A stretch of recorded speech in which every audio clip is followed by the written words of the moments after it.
So hello everyone, তোমরা কেমন আছো? প্রিয়া ব্লগে তোমাদের অনেক স্বাগত জানালাম। আজ আমি রান্না করতে চলেছি খুব সিম্পল কাঁচা কলা ভাজি। দেখো, তেল গরম হওয়ার পর কাঁচা কলাটা কড়াইয়ে দিয়ে দিলাম।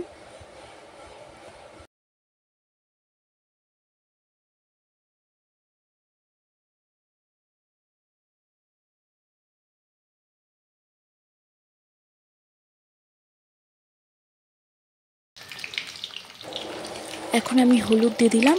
খুব ভালো মতন করে কাঁচা কলাটা ভেজে নিব। পরিমাণ মতন নুন দিয়ে দিলাম। এখন ভালোভাবে নাড়াচাড়া করে নিলাম। এখন আমি ভালো মতন করে ভেজে নিব কাঁচা কলাটি। দেখো, এখন আমার কাঁচা কলা রেডি। আমার ভিডিওটি ভালো লাগলে লাইক, কমেন্ট, শেয়ার, সাবস্ক্রাইব করে দিও।